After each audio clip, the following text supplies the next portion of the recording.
Welcome to another episode of The Brand Called You, a podcast and podcast show that brings you leadership lessons, knowledge, experience, and wisdom from thousands of successful individuals from around the world. I'm your host, Ashutosh Garg, and today I'm delighted to welcome a very senior professional from the world of finance and fintech from Texas, USA, Rina Parikh. Rina, welcome to the show. Well, thank you, Ashutosh, for having me. Really excited to be talking with you. Thank you. Rina is a partner at Grant Thornton, USA. She is the lead of her asset management and real estate for Grant Thornton and the Dallas market. Rina also supports community and philanthropic efforts focused on North Texas and the Asian community. So, Rina, my first question for you, what first drew you to accounting and auditing as a profession? Uh, well, Ashutosh, I grew up in Mumbai, and as you probably know, Mumbai is a finance city in a way Hmm. of India. So always was surrounded by the professionals who were in Hmm. accounting and finance. But really, honestly, I'll tell you, when I graduated my high school, I did not know what I wanted to do. Just like anybody else at that Yeah. age of 15 or Hmm. 16, wanted to do all different things.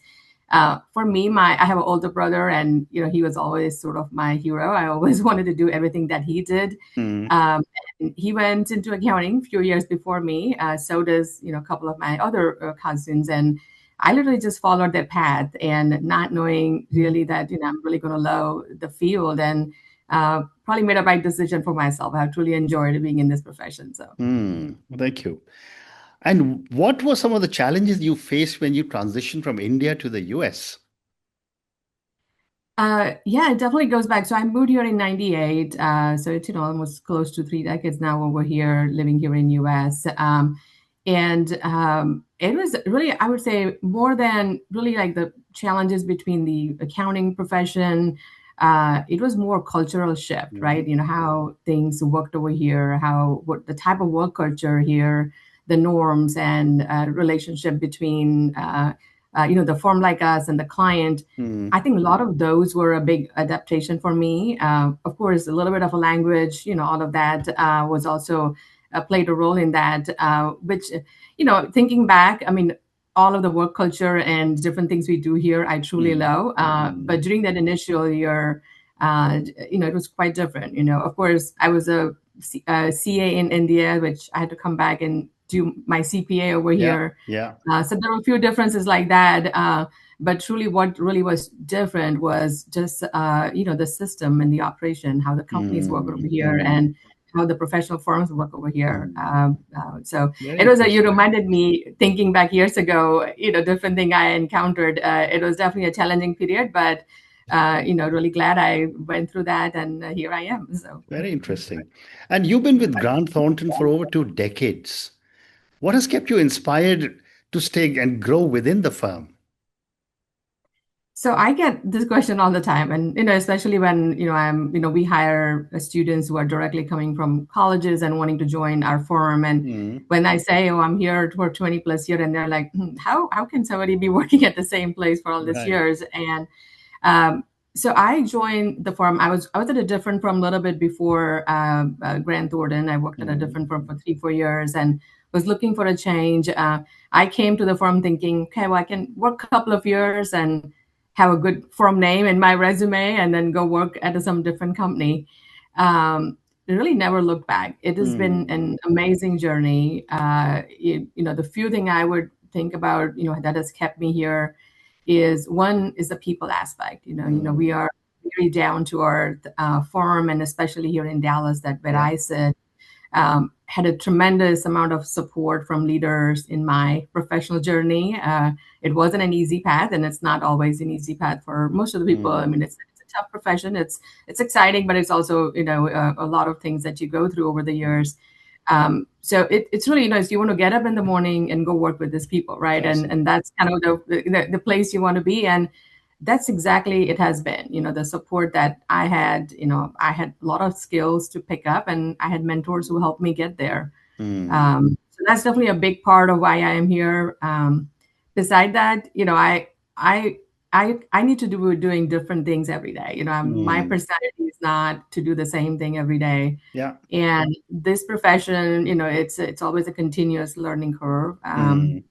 Even at my stage, I feel like we as a partners do something different every day and are tackling different issues, and profession has changed so much over the years. And that's something is kind of very important to me. So, Yeah, I would say combination of the two, has just kept me going, and it's been a fun journey, and just looking forward to the years that are coming ahead here. So. absolutely, absolutely.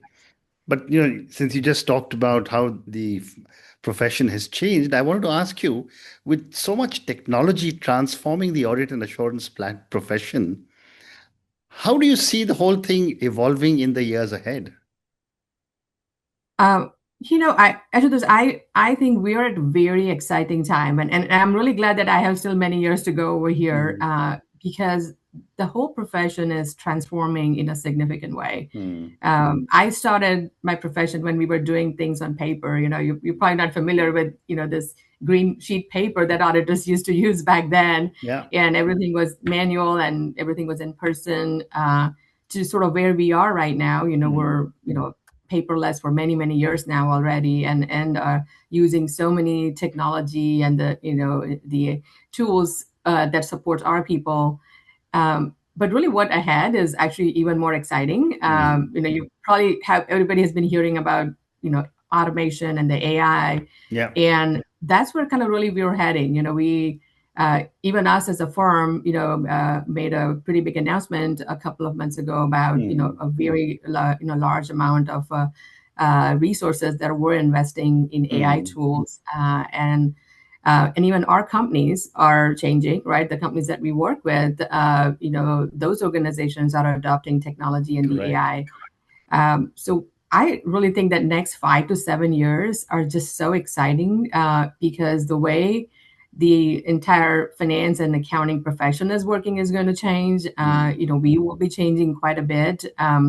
It's almost like if you think about, our first year professionals, right, who are coming fresh. I mean, it's almost there. What we used to do, that function is gone, right? Because it's all really done already by the tools and technology we are yeah. using. And Mm, then in next 5 to 6 years, we're going to be even further along on kind of how we address, mm, our task. yeah. So that's a lot is changing, and honestly, really exciting, phase to be in as to where we are. So. Correct. Correct. Great response. Yeah. Moving to some of the other areas that you have so much interest in. Rina, you serve as an executive sponsor for the Women's Initiative in the Dallas office. Tell me about this initiative and what was the inspiration to take on this role? Yeah, so as a firm, we have several what we call it a business resource group, right? So this is really, yeah, the programs that firm has put in place to really support our culture and who we Mm, are, support our people as they grow in the profession. Women's BRG is actually one of our oldest business resource group, and it was sort of founded here in Dallas office. mm, We have about 40 plus offices in US, and uh, so when I joined the firm, it was a very different profession. I had a 2.5 year daughter. My older daughter was, already with us that time, and mm, and I probably joined in January, which is the busiest time to join a public accounting firm. And I looked around, and there was really nobody like me, right? There mm, was nobody. Most of the people were not even married, and most of the people didn't have family, and um, there were not too many women leaders either. mm. Our office had no female partners when I joined, and it was a quite a bit of struggle. The Yeah. first, couple of years of my journey in the profession was very rocky because I had a priorities to, work with my family and also kind of do what I need to do in my profession. And also, there was nobody like me to look forward to as to how I'm going to grow, right? And as a Mm, leader. So a lot of those is kind of what really inspired me to be part of this BRG. I personally have benefited a lot in my own career yeah. journey to be, part of this women's initiative. And it's just amazing to see that, who we are now as a firm and, number of female leaders that we have, and how we're able to support our working parents, whether Mm, it's, men or women. yeah. So those were kind of really the few things that got me into, and it's probably one of my, there are a lot of cool things I've done with the forum, but this is Yeah. definitely one of my favorite one Very that, interesting. Very interesting. kind of, like to continue to support here. Yeah. So. Yeah. You're also deeply involved with civic and nonprofit organizations. What drives your passion for community work? And tell me a little more about which organizations you're involved with. Yeah, so actually, I'm as we talked about, we're in DFW. Me and my family, we're in DFW for almost close to 3 decades over here, and I have really benefited a lot with what the city has offered me. Yeah. We as a family have thrived over here and done really well. And there's always this sense of what can I do now for Mm, others, right? So that's really kind of what inspired me to get involved with just what's happening in the community. How can we use our skills and knowledge that we have in a small mm, way to kind of benefit those communities that are underserved. So that's really how I got involved. As a firm, we mm, support a lot of organization and are very heavily involved in the community. mm. So that also sort of really gave me a path and a channel to kind of Yeah. get involved. So currently, I mean, I've been involved with many organizations over the years. But currently, the couple of one that has been pretty near and dear to me is one is a local not-for-profit called Big Thought. Hmm. So the Big Thought, and I'm probably involved with them maybe over 12 plus years now, or maybe Hmm. even more. And it's an organization that's focused on the youth, basically, youth, especially in the marginalized community, Right. right? So really, these are the youth that either don't have a good social economic background, or they are in the school systems that are underserved from resources, at a risk of high school dropouts, or Mm. have other the challenges. Sometimes some of them are part of the juvenile system. So Yeah. so this organization is really supported, the keeping youth at the center, having programs to close those opportunity gaps, Mm. providing them mechanism to kind of really be successful, in their lives. And I was very passionate to be involved with this. I'll tell you, we grew up, in a, kind of what we call it, a middle class family in Mumbai, and we're, always a very happy family. Didn't really have, those kind of challenges. But I feel like the biggest asset that my parents gave, both me and my brother is Hmm. really the education, right? I mean, I truly believe, if we can really equip our youth with the right education, that definitely they're, that's how really we can change the future for Correct. them.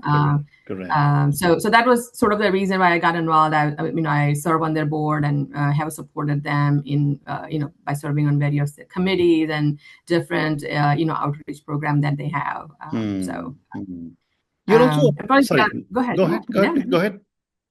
Oh, I was just going to mention about the, some of the other organizations. Yeah, So one of please the other do. organization is Dallas Breakfast Group, Yeah. which is also I serve on their board for the last few years. So that organization is really it's a membership organization, Mm. but they bring uh, business leader with those who have a civic mindedness, or those who want to be involved in the Dallas community, and focus on really the civic issues in the Dallas city, the Mm. infrastructure or the education gap Mm. or equality or wealth equality, and local government and the school boards, because all of those are instrumental in really supporting the Dallas city as a whole. Mm. Mm. The Dallas has grown tremendously in the Yeah. last 10, 15 years, and Mm. we have a ton of influx of companies coming over here. But also as the city grows, there are also creates more challenges for Mm. city to support the Mm. people, and those who are in the underserved community always gets left behind. So this organization is really creating that civic awareness for business leader, Mm. and that's probably another one that I've been involved for a long Yeah. time and Yeah. really have enjoyed what they do. So Yeah. There's another one that I was reading about, which is the Leadership Dallas program or yeah. 2023 Leadership Dallas program.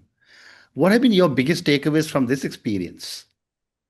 Yeah, so Leadership Dallas program is run by Dallas Regional Chamber over here, Hmm. Mm. and each year they handpick or select 50 or so the professionals or the business leaders in the Dallas community, and I had an opportunity to be part of that program, which was just a very exciting to be even part of the program, Mm. and it's a 1-year program, and they really kind of they educate this business leader about what's happening in the city, the challenges Mm, that city is facing, and how we as a professional can really use our skills to support the mm, city. mm, It also fosters like a network between us, mhm. for us to get involved in the community. Yeah. Um, so I think for me that I learned so much about what's happening in the city and the challenges that needs to be tackled during this program. Mm, And since then, I've also built a great network of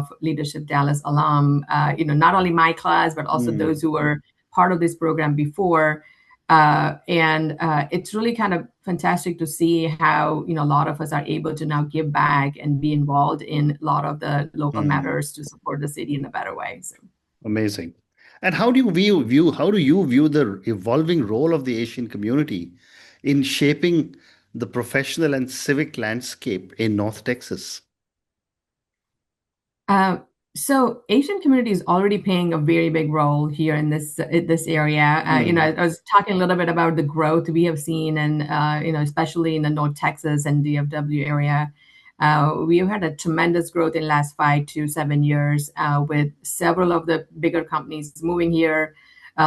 Just increase in the infrastructure and the housing. mm, That has also drawn a lot of Asian leaders over here too. So, and also actually provided an opportunity for Asian leaders to mm. be involved in some of these matters. So, Yeah. so there, Asian leaders are already playing a really, really big role. When I think back compared to 20 plus years here, this was a very small Asian community here. And we used to get excited when you see some other Asian sometime, right? And to now that there are several Asian executive Mm, groups over here, and it's also really nice to see how the Asian leaders are now not only playing a role in larger corporations in a mm, commercial sense, but getting involved with the local elections or mm, the school boards, or being mm, part of these kind of philanthropic programs. And it's really a pretty big I would say the cornerstone of kind of what the city is, yeah. and exciting to see kind of these leaders playing bigger and bigger role here. So. Mm. Time for three more questions for you. What personal values guide your decision making in both professional and personal life? I would have to say probably a few things comes to mind is integrity, accountability, and probably respect for people. Mm, Those three something that uh, I have appreciated in others, and I want to have really want others to kind of feel the same way about me. Integrity is, of course, even my profession, kind of really, mandates or requires that. But that is something very important to me of just doing the right thing. mm, And also when doing the right thing when it's a harder decision, or when nobody's seeing, right? I think those are harder thing to do. And that's something, is very important to me in my professional, and also kind of mm. how I cast a shadow Yeah. for my family, right? Mm. So Well said. the accountability, that's something is always been who I am, and just Mm. a very, keeping a high work ethic, and, having the commitment. If I'm, say something I'm going to do, I am going to do it. And, Correct. that's something is very important to me, both for how I serve my, the clients, so, how I interact with my people. And then Mm. also just kind of, in a personal life too. And then the respect, Mm. I think that's something is very important to me, Yeah. that, respect for people, and how to really get them included in, what we're doing. Mm. I always think that, I want to be a leader that people follow me, not because of my title or authority, but because they respect me, or before they Correct. trust me, right? And that's really Yeah. kind of my always having a philosophy of being a leader of Mm. a kind, where people are really kind of wanting to be working with me, or wanting to be part of me, because they really have a trust with me. So. Mm. Great response. How do you maintain a balance between your professional responsibilities and personal well-being? Uh, that's that I tell you, so that's always been a struggle for a lot of us, right? Yeah. And it has been different over the years. When our kids were growing up, the priorities were different, and I Yeah. think it was very difficult. I'm going to be honest. There were time that I definitely less focused on my personal well-being, because between doing what I have to do for my profession and taking care of our family, there was not a lot of time for me personally. But now for us, our kids have grown up, and me and my husband, we have a lot more time to do things and take care of ourselves. I actually just came out this morning. Every morning we attend a yoga session. I think it's actually run from India. Have Built is the program over there, and we've been part of that for over a year. So we're a lot more intentional now about doing things that is right for us, taking breaks from our work to make short trips. We both love traveling, so just taking out those personal time that we're really spending on our quality of life. Just kind of doing the walks or the sessions like yoga, and spending time with the friends and family in a more qualitative way. I think those are kind of the few things that I have started to focus a lot more now than before. So well said. And my last question for you, Rina, how has your Indian heritage influenced your leadership philosophy and community involvement? I love that question, and it's I've adapted a lot here, right? I'm a very different person than probably what it was when I grew up in India, and honestly, my knowledge has expanded a lot being here. I've adapted to the norms and how things are working over here, and I love all of that, right? But at the end, my roots are still from India, right? And the learnings that I had growing up as a child from my family or people surrounding me is kind of really part and parcel of everything I do, right? So a couple of things that comes to mind, and actually, these are probably the lessons of Bhagavad Gita. I'm thinking is one is just really putting your efforts without expecting the results, right? Sometime. And that is something has been kind of how I worked, right? And giving my 100% on whatever I'm doing. And then we all want results. I'm not saying that.